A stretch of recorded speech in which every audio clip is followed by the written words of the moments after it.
Hello, I'm Chris Pedersen and this is Stock Watch on Wednesday the 17th of April 2024. All information is general advice and may not be suitable for you. Always consult your financial advisor before making any investments. All questions from viewers should be sent to stockwatch@fnn.com.au. Here are a few market observations. Israel attacks an Iranian consulate in Syria with important military people killed. Iran retaliates by sending missiles back with 99% destroyed. The ball is now in Israel's court, whether to escalate or not. Oil is up since last Wednesday. Markets are nervous due to the uncertainty. U.S. has convinced the rest of the Middle East to not intervene and expand the Gaza conflict. Otherwise, the economies are basically trending okay. China GDP, people have been worried about and had been slow, but they just announced yesterday that their GDP growth is up positive again, and everybody's changing their forecast for the entire 2024 fiscal year upwards. China household and corporate credit, though, that growth is slowing a little bit according to UBS. The U.S. economy continues to remain strong. Fed Chairman Powell says high rates will be longer than expected. Our rates here have risen. Aussie dollar is weaker due to the U.S. rate cut being delayed. Copper, though, which is a good indicator of economies globally, that is solidifying its gains at U.S. dollars 4.24 per pound. Here are a few charts of significance. This is the Fed fund rate. The first cut is now estimated pushed back to September with a second cut in December. We'll see if this eventuates. A lot can happen during this period of time, including possibly Donald Trump being elected, maybe Joe Biden stays in office. Here is vehicles per 1,000 people on a country basis. Australia is third highest in the world. ASX Mundane 7, have you heard of it? Well, I think you're going to start hearing about this a lot more. It is comprised of the four big banks, which is ANZ, CBA, NAB, and Westpac, and the three large iron ore companies, BHP, Rio, Fortescue. Now, why is this called the Mundane 7? Well, in the U.S., they have the Magnificent 7, which, by the way, happens to be 30% of the market cap of the S&P 500. Now, the Mundane 7 here in Australia represents 35% market cap of the ASX 200. That is huge. 7 companies are 35% of 200. Bank credit growth is slow here. Productivity is slow. Costs are growing faster than revenue with these 7 companies. Overall, the Mundane 7, they don't have very good fundamental growth prospects. They're a drag on our overall index, is what the thinking is right now. Now, this day I'm covering Aussie banks, and I'm going in extreme detail. This is because today we had Bank of Queensland report, which was just so-so. But then beginning of May, all the big banks report. Here is a chart that is worth value for you. This is the bank's share price movement year to date. As you can see, Westpac has been a stellar performer, but will it continue going up? The following numbers will really give you a sense as to where the banks are. Here's a chart looking at forward PE on earnings 2 years estimates going forward. What you see is on the right-hand side, banks are at a record PE. It is incredibly high, extraordinary. And going 2 years out, normally PEs look 1 year out. To have it this high is just unheard of. Now, the bank result dates, first cab off the rank was, as I said, Bank of Queensland today. Then we have NAB, 2nd of May, Macquarie, 3rd of May, Westpac, ANZ, and CBA is at the end, but that's only a third quarter update. Now, I have a lot of information for you here. This is a good resource tool. First here is Bank of Queensland, its current price of $6.25, and a price target. These are UBS price targets, by the way. They have a $5 price target. It's a sell rating. And going through these, NAB is a sell. Macquarie is neutral because the price target's right near the current price. Westpac is a sell. CBA is a sell. ANZ is trading not too far away from its price target, so that is neutral. They maybe have a slight buy, but the reality is when you look at all these fundamentals, you're not going to be too impressed. First half cash net profit after tax. Then we have earnings per share on a fully diluted basis and the expected dividend for this half, not the full year, but this half dividend, so that you can compare quickly whether these companies have met expectations or not when they report. Bank of Queensland, the first half net cash profit after tax is only $169 million. Well, it's a lot smaller than the other ones. And you look at NAB, NAB's looking at $3.445 billion. Westpac's looking around the same, around $3.4 billion. And ANZ's looking around $3.4 billion. So then we look at earnings per share. Bank of Queensland is 20.5 cents, followed by NAB at 108, and then Westpac is 93 cents, and ANZ is also 108. And then we have the dividend, which you can look at yourself. Now this chart that I've created has PEs, first column, dividend yield, and the payout ratio. All of these are very significant. One, the PE tells you how much it's trading above its earnings. Looking at Bank of Queensland, it's got a high PE.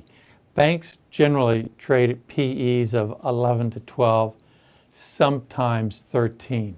When interest rates are really low, bank PEs will go up some. However, interest rates are not low. They've come back some. They've gone up to 4.35% overnight, and the 10-year bond rate is a little bit higher, not much. So these are very high PEs. Now you look at NAB, it's 15.6. Now this is extraordinary. Macquarie is 19.9, but Macquarie is more than just a bank. So bear that in mind. Westpac is very high historically for them, 14.6. ANZ is at 14. And CBA, look at CBA's PE. This is unheard of, trading over 20 times earnings. Now we look at the dividend yield. This is very important for the banks, dividend yield. That you see that all of these have very strong dividends, except for Macquarie, but as I said, it's not completely a bank. CBA, though, has a dividend yield only 4.1%. Now we look at the payout ratio. I like looking at the payout ratio because this tells me how much extra in reserves the banks have, or any company has, to prop up their dividend to keep the share price up. If a company already has a high payout ratio, then they can't really pay out a bigger percentage to increase their yield, which supports the stock price. Now, banks are creeping back up as I expected, but they're creeping back up with this payout ratio faster than I thought. Looking at all of these, they're now at 80% or 75%, exclude Macquarie. Westpac is 77%. I didn't really think they'd go above 73 or 74%. ANZ is 71%. That's good. They have firepower to increase their dividend to keep the share price up. However, it's trading at 5.7% yield, so they don't need to increase their dividend right now. This table is important. The first column is CTI. That is cost to income ratio. This tells me a lot of different things, but importantly, how are they managing their overall costs? Bank of Queensland, 66% cost versus income. That is very high for banks. NAB is 46%. They were over 50. They've been managing to get their costs down. Then we have Westpac at 50% and CBA at 44% with ANZ at 50. Now at 50%, these banks with a higher cost to income have a greater capability of reducing expenses than a bank like CBA that's already at 44%. There's not that much more ability to reduce costs. Then we have the next column, CET1. This is basically excess capital requirements according to the regulators. Now, all of these banks, they're all very strong with excess capital. So that does mean they have the ability to increase their payout ratio because they don't need the retained earnings to prop up their capital adequacy. However, regulators know that there are cycles. When cycles go bad for banks, meaning more bad debts, the banks will need this excess capital. They don't like to see huge payout ratios. Now, return on equity. This is just a traditional measure of efficiency of a business. All of the banks except for CBA have terribly low ROEs. Below 10 is bad. NAB is at 11, CBA is 13.4. I mean, we've been spoiled in the past by seeing much higher ROEs. Then the last column here is non-performing loans divided by total outstanding loans, and this is in basis points. 120 means 1.2%. NAB has 0.7% of all their outstanding loans non-performing, and it goes down. What you see is Westpac is very high at 1.15%. I know Westpac has very good credit quality capabilities in vetting loans, so I'm sure this is going to decline unless our economy totally goes pear-shaped. This table gives you growth estimates. To me, this is very valuable. It tells me how are the companies growing long-term, because one, you buy for dividends, but you also want to buy for capital growth. Bank of Queensland, just looking at these numbers, they have negative earnings per share growth estimates. Their dividend growth is increasing a small amount. Well, this is because they're increasing their payout ratio. If your earnings are declining, the only way to increase your dividend is to pay out more of your earnings as dividend. And then the last column, NIM, is net interest margin. Bank of Queensland at 1.53% NIM, that's terrible. NAB, they have negative earnings growth. These estimates are taken from Morgan Stanley, by the way. NAB, negative earnings growth. Earnings per share is 1%, that's terrible. The dividend growth, 1%, that's terrible. Net interest margin, 1.67, that's kind of stable, but it's on the low side. The banks are just plain struggling in almost all of their fundamental metrics. Westpac, let's look at their earnings, that's negative, almost 2%. Their dividend growth is 0.5%. Net interest margin used to be 210, 220, now it's at 1.9%. All the banks' NIM is declining. ANZ, their growth is slow, their earnings growth, dividend growth, and the NIM, all of them are poor. CBA, negative earnings growth estimates, negative dividend growth, and now their NIM is less than 2%. This whole sector is struggling. So, why are people buying banks? Why do they like banks? All of this information I've provided you is not necessarily new news. The banks, in terms of revenue growth, has been very slow for years. Their earnings growth has not been that strong. So this chart here tells us everything we need to know why people buy banks.